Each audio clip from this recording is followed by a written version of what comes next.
le Sénégal frôle les 300 partis politiques. Je crois que dans notre culture politique, il y a quelque chose qu'on doit revoir. Et si vous voyez l'essentiel de ces partis, c'est l'excroissance d'un mouvement initial. Si vous prenez tous les partis qui sont sortis du PAI originel, vous prenez tous les partis qui ont scissionné du Parti socialiste originel, prenez tous les partis qui ont scissionné du PDS originel, vous retrouvez avec une sorte de pléthore de partis, de mouvements, etc., qui viennent de la même source. Et ça ne sert pas les intérêts du Sénégal. Faso se rappellera, Bassar et peut-être Petit Gueye, les autres camarades, je ne suis pas très sûr. Mais dans les années 70, nous avons mené une bataille féroce contre Senghor quand il a dit qu'on ferait mieux le jeu politique en créant 4 grands courants politiques au Sénégal, 4 grands partis, etc. Nous l'avons traité de tous les noms d'oiseaux. Et peut-être qu'on avait raison à l'époque, parce que quand on s'ouvrait vers la démocratie, on n'acceptait pas qu'on nous fasse porter des camisoles ou des carcans. Un Cheikh Anta Diop, par exemple, ne se reconnaissait ni dans le courant marxiste, ni dans le courant libéral, ni dans le courant socialiste de Senghor, ni dans le courant conservateur de Maître Boubacar Gueye. Alors il a demandé qu'on laisse exister en tant qu'il avait raison de le faire.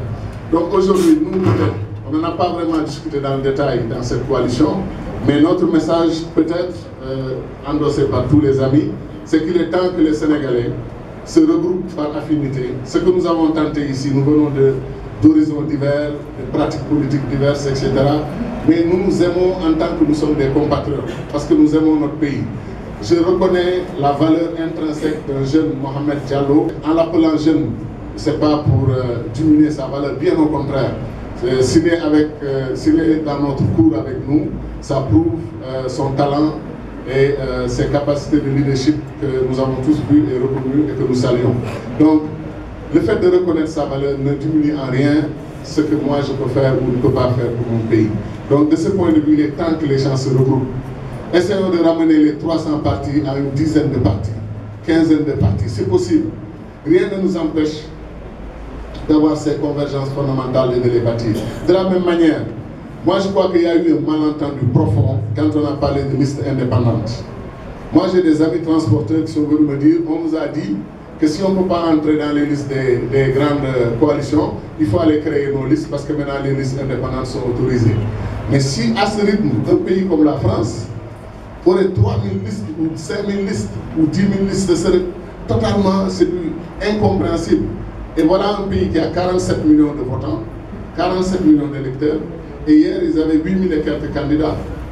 8000 et quelques, 7800 je crois, 20 candidats. Essayons maintenant de faire la tabulation de l'ensemble des listes au Sénégal, des 47. Si on compte tous les titulaires et tous les suppléants, etc., est-ce qu'on n'est pas au même niveau que la France avec 6,5 millions d'électeurs, etc.